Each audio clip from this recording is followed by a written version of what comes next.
no such thing as overnight success. There's a story to be told. All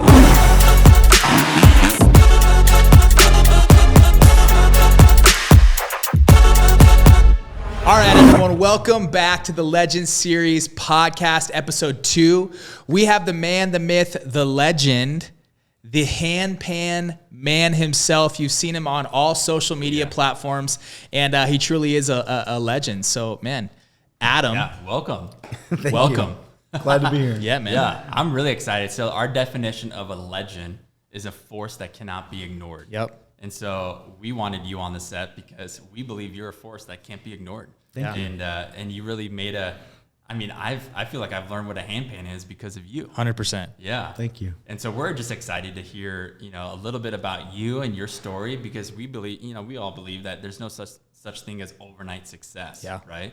There's a story to be told of how you got to where you're at now. Right.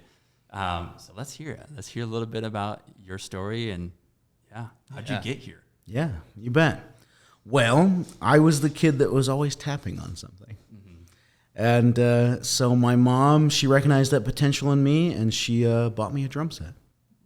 And I started playing drums at the church that I went to. And I remember being on the stage and performing in front of a group of people and thinking, wow, this must be what it feels like to be a rock star. Yeah. And so I had that kind of dream of being a rock star someday.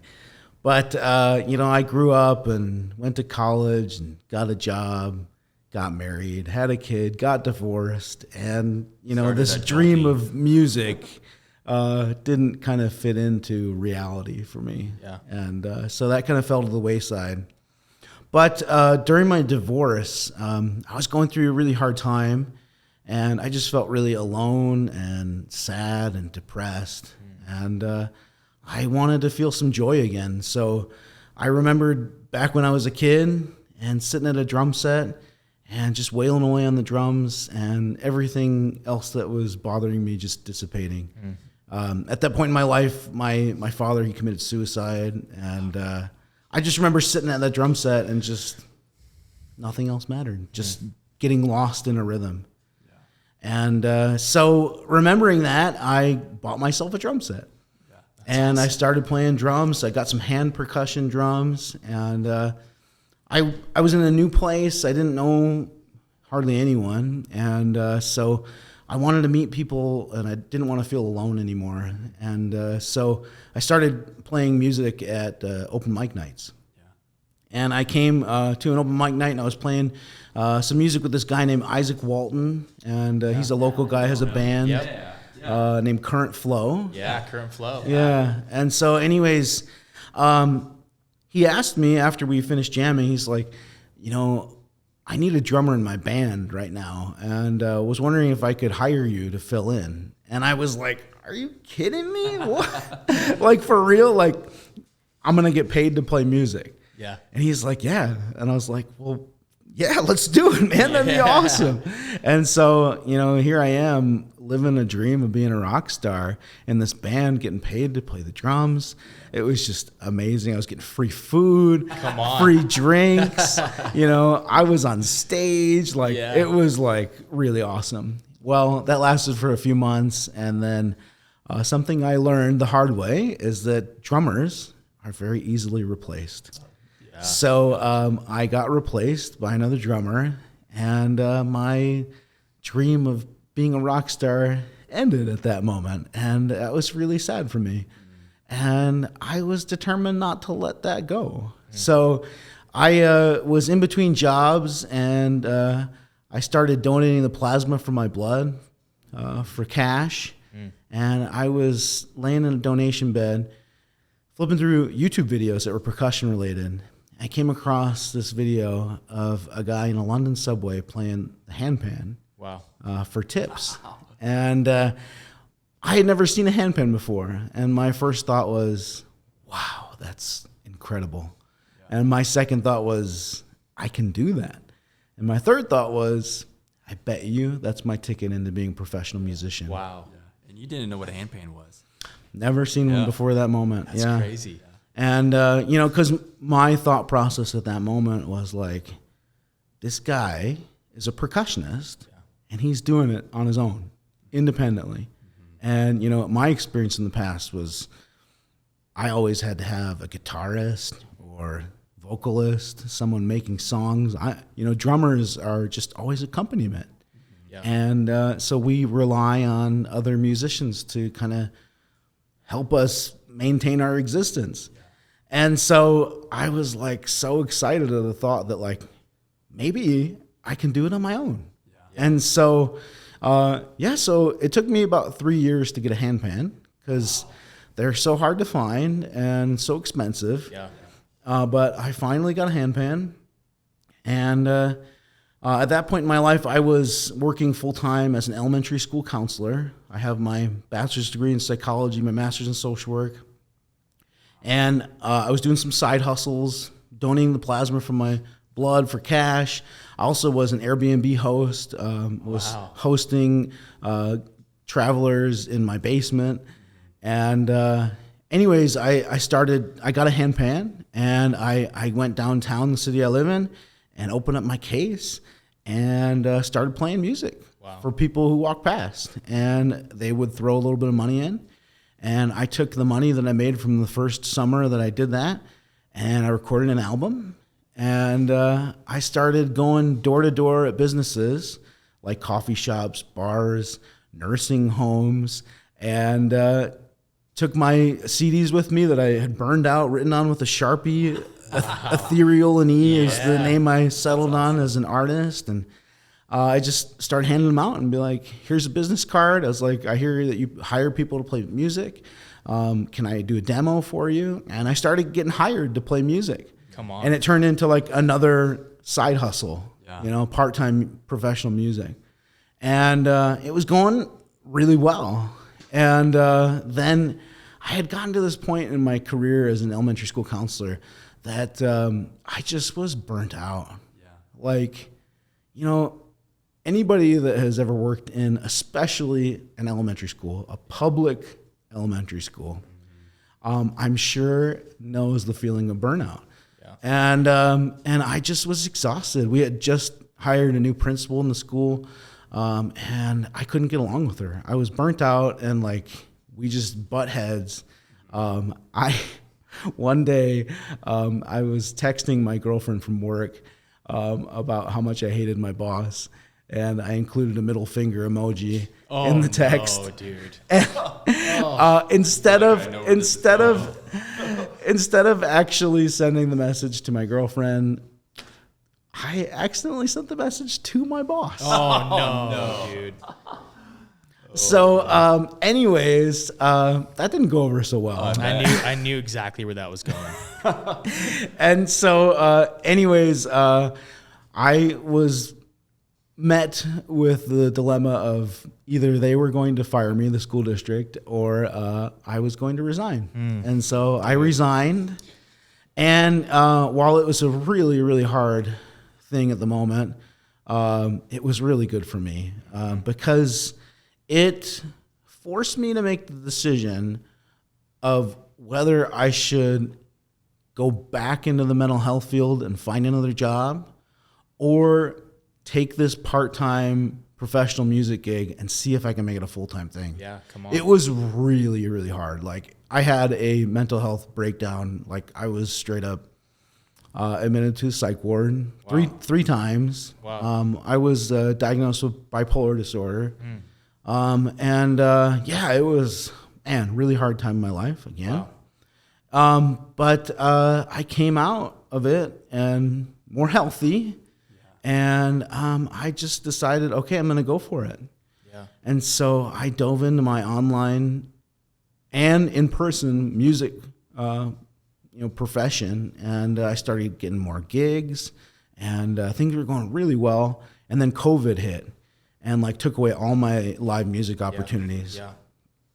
And again, throughout my life, I again was presented with this dilemma of, I'm not going to let this die. Yeah. And so I, didn't. I was like, okay, well, I'm going to dive into my online presence. And I experienced some success on Facebook first. I got my Facebook page monetized. Wow. And then I jumped onto TikTok. And holy smokes, man. Summer of 2020 is when I started TikTok at 0 followers. Up to now, this is March 2023, so been 2.5 years, and I'm now at 8.6 million followers on TikTok. Dude. Yeah, Come on, man. Teach me your ways. So it's awesome. really wild that, Yeah. it's just this kind of cycle in and out, back and forth, and honestly, it's coming back to another cycle. And things on TikTok recently have not been going as well as they have in the past. Oh, okay. And so again, I'm presented with like, okay, I'm not going to let this die. Yeah. So I'm going to figure out, what to do next. And so I think that perhaps I just got too big and my ego got too big. I don't know. But like, I'm like, okay, coming back down, like, okay, let's figure this out. And like, I'm realizing like I've been, if you look at my content over the years, it's just me, like just me and a camera. And truly, like, that's how it's been. And so, like, I'm realizing, again, kind of like at that time when I went through my divorce, like, I'm feeling kind of lonely. Like, most people, they go to a job and they interact with people at work. Like, I don't even do that. Like, it's just me. Yeah. And so, I'm trying to come back to, like, my local roots, and, like, that's why I'm here today, and trying to connect with people in person. Yeah. And so that's where I'm at, and that's where I've come from. Come on. We've been noticing that, like even your videos, like one of my favorite videos that you post recently is when some kids were throwing a snowball at you. Yeah. And that you're was on awesome. the handpan and a snowball actually hits the back of your head and you're like, what the heck? Yeah. That was awesome, man. Yeah. Well, something you said that I think is powerful is when you were giving plasma and you saw the handpan for the first time in the subway in London. Mm-hmm. And how long was it, did you say, until you bought your first one? It was 3 years. Yeah. 3 years. Yeah. I think that's incredible that you had this dream or this realization of like, this could be my ticket. I can do that. Mm-hmm. And you held on to it for 3 years till you bought your first handpan. Yeah. Which is incredible. What was that 3 years like? I want to know that. The 3 years in between the vision and then buying your first one. Yeah. Well, I think that throughout a lot of my life and a lot of the challenges that I've experienced, depression, sadness, anxiety, not feeling fulfilled in my life. I think for me, like, my pursuit with music has been like this pursuit of happiness. Wow. Yeah. Like going through these deep, dark times in my life and remembering back to a time when things weren't so bad. Or to a time when I just felt happy. Yeah. And then just trying to replicate that. And so I guess, like, when I first got hired as a drummer in that band and started to get paid to play music and do something that I actually enjoyed to make money, that was like pure happiness for me. And so I guess it's like, going through those deep, dark times and like trying to remember what has made you happy in the past and then replicating it. And, I think that for much of my career working in the mental health field, I wasn't happy. I was truly just going to work to collect a paycheck. And it was destroying me. Yeah. And then finally I get this like little glimpse of hope that like, you don't have to do that. Like, there are other options. Like, you can actually find some avenues where you can make money and actually enjoy what you're doing. Yep. Yeah. So you truly do. Like, we had that conversation a while back about, you were telling me with the biggest smile on your face, I love what I do and I get to do what I love. Yeah. And I just absolutely love it. And I remember when you were telling me that you had the biggest smile on your face, I'm like, yeah, Adam does love what he does. Yeah. He gets to do what he loves, Yeah. Most people are not able to do that, right? And it's so cool to you hear part of your story. I mean, there's something about you. it's like this like determination, this almost hustle in you. Like, you know what you want and nothing's going to stop you. Right. And you've gone through some hardship, like you were sharing, but it still didn't stop you. Yeah. You know, it's really cool to hear. Thank you. Yeah, I think that's incredible. And you know, I'm interested to know, you know, we ask this to people and there's no right or wrong answer, but if I were to ask you, well, I'll ask you, how do you define success? What does success mean to you?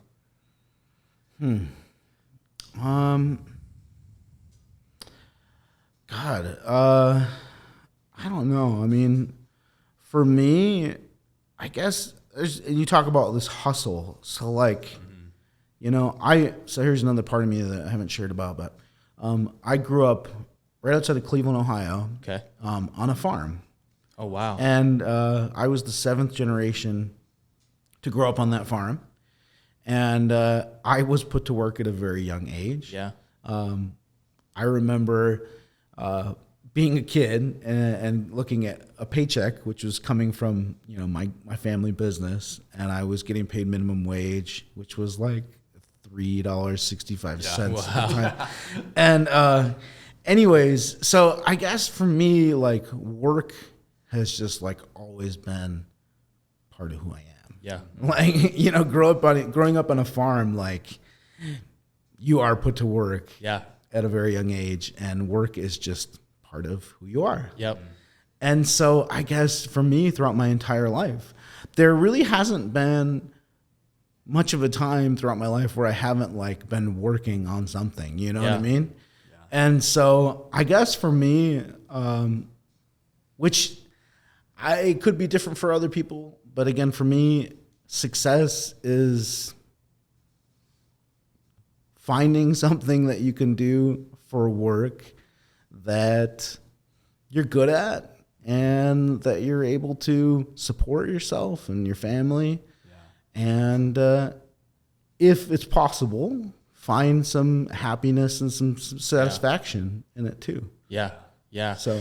yeah, I think that's crucial. I love that definition of success, honestly, because I think you're right? And it means something so different to everybody. And I think at the surface level, when people think success, they think money or fame. But really, you know, I heard someone say once, it's the continual realization of a worthy goal, right? Just continuing to realize. And that's kind of what I hear from you. It's like you have this goal, this vision of being a musician. And although during the harder seasons of your life, maybe it ebbed and flowed, and if that's going to happen, there was what sounds like a decision or a choice. It was like, this is what I'm going to pursue. Yeah. And now you can say you enjoy doing what you do. Not that it's easy every day, right? We talked about some of those struggles within it, but that you truly enjoy doing what you do. And, you know, a lot of people don't see that side of success, you know, because what I said before was, I don't know if I would have waited 3 years. It's hard for me to wait like 3 weeks. Like, I want to do that. Is it going to happen? No. Okay. Well, I'll go to something else. Right. But for you, it's like, that's really inspiring. Yeah. You know? Well, yeah, you knew what you wanted. You know, you knew what you wanted to do, and you went through it to do it. That's really cool to see. Yeah. Well, I was thinking of another question. What is something, you know, now where you're at now in your career and in your journey, what is something that you wish you would have known, you know, years ago or a few years ago before you even got the handpan that you do know today? What is something? Yeah. So I actually have asked, I did a video of this once, just saying, like, if you could go back in time, what would you tell your younger self? Yeah. And my answer to that question would have been when I was in high school and like looking forward to the future, and like, I guess I would have just tell myself that like college is not the only way. Yeah. Wow. Yeah. Yeah. And I have your master's. I do. Yeah. But you know, honestly, like I would have gone back and told myself, like, don't go to college. Yeah. There's this instrument out there. It's called a handpan. Yeah.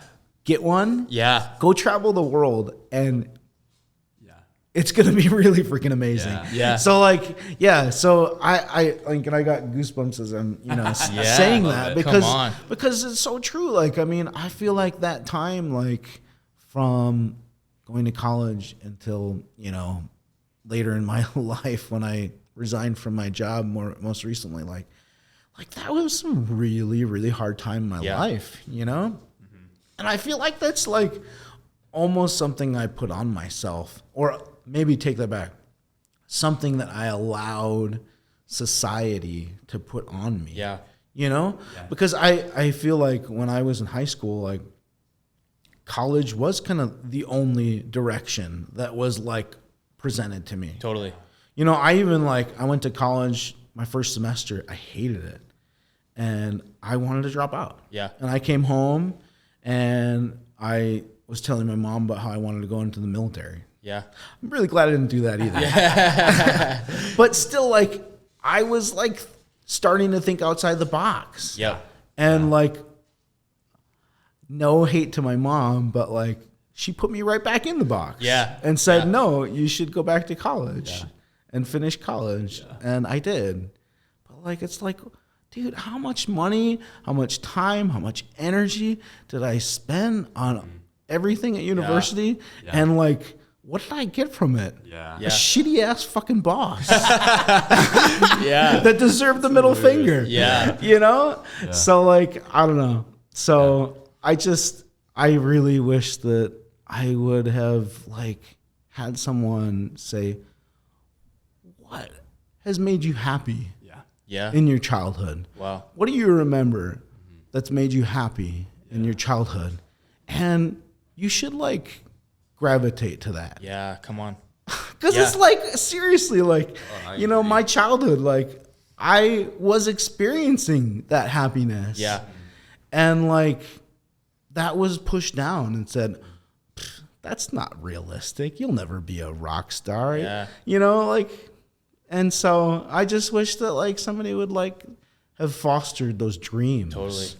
And said, you know, kind of blow into the, you know, embers and be like, okay. Like, and it's like, maybe you don't ever become a rock star, but like that happiness. Absolutely. Like gravitating towards happiness. Cause maybe that's what the real like definition of success is. It's just being happy. Yeah. Like I want to go back to that and revisit that. Yeah. Because I feel like I feel like, you know, me especially coming from a background of like work is part of who you are. Like I would love to like redefine that and be like, hold up a second.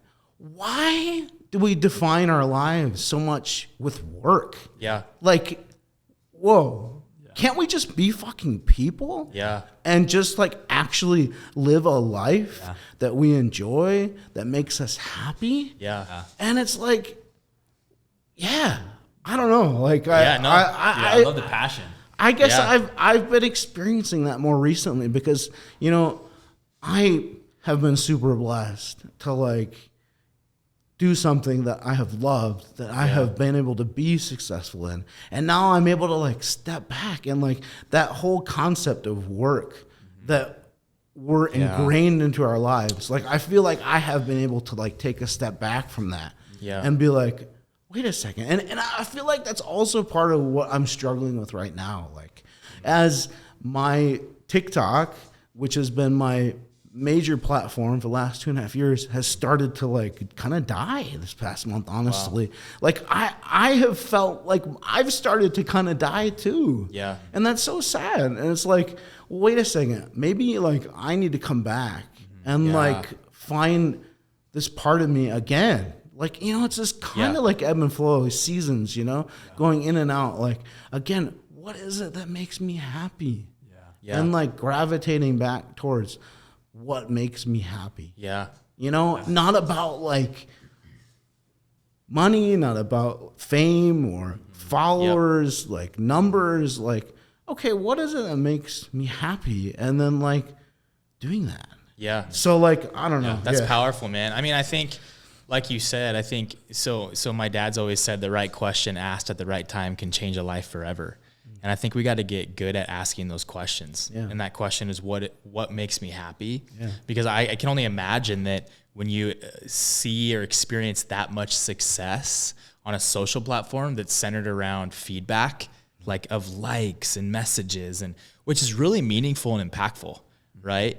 I can only imagine there's sometimes maybe an element of identity that gets wrapped up in that. Totally. And when it starts to, like you say, kind of die or fade, you have to re-engage with what got you there to begin with, right? Which I think is really powerful, and coming out of that season better than before, and almost being remade, right? Yeah. So I appreciate your vulnerability and sharing, man. I think this is powerful stuff because we don't see this type of stuff on social media. And I think it's important because, like Seth said, no one is an overnight success.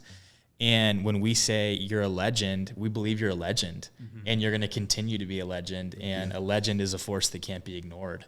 And so what I'd love to kind of end with, a question that I have for you is, fast forward 5 years, Handpan, what's it look like, whether it's the industry or for you, if you had to guess? Obviously we don't know, but what does that look like as far as the instrument or the Handpan Man or both? I absolutely know the answer because I've been thinking about it for a really long time. Come on. Yeah. Yeah, and again, it goes back to remembering a time that you were happy. Yeah. And for me, I remember while I dog on college so much, the one thing that I did get from college, which like isn't even like actually attached to college per se, is that I spent a semester studying abroad in China. Wow. Okay. My junior year of college, and was like so life-changing. Wow. Like absolutely amazing. And like I have been dreaming of going back to that place in my life ever since. Wow. Ever since. And I haven't been back yet. Not necessarily like to China per se. Yes, I would love to go back to China, but like just like getting out of our country. Like I just want to go. Man, I just want to go. Like, and I just having the experience. The like Handpan Man everywhere. Like I just want to go. Yeah, and get out. And like honestly, like that has also been a huge part of what has driven my success. Wow. With music, is that I felt like I was in a place where, you know, I was an elementary school counselor, student loans, like I wasn't like rolling in the dough, you know? Yeah. And so like I saw this instrument as something that maybe could take me to where I want to go. Absolutely. Yeah. And so I like went all in. Yeah. And I was like, okay, I'm going to invest all of me into this because I want to get back into that place of being happy again and traveling. Yeah. So yeah, 5 years from now, I want to be traveling the world. Come on, dude. Yeah. Going Take from country to Handpan country. Man everywhere. Yeah. So yeah. I love it. Well, that's awesome. As we wrap up, I mean, I know people, you have a lot of followers. Yeah. Where do people look for if they want to look for you? Yeah. Where do they find you? You know, TikTok, I mean, all these places. Yeah. Yeah, so my biggest following is on TikTok, and then after that is YouTube, and then Facebook, Instagram, Snapchat, Pinterest, Twitter. Come on. That's in order. You can find them anywhere. Yeah. And we'll put those tags in the show notes, man. But it's you're a legend, man. And you inspired me today to continue to revisit times when we're fulfilled. And we're happy, and regardless of success. And I think that's going to inspire a lot of people, man. 100%. So keep doing what you're doing, man. Appreciate you. Yeah. Thanks for having me. Yeah. All right, guys, that wraps up episode 2 with the Handpan Man, Adam himself. Thanks for joining. We'll see you next time. Happy birthday.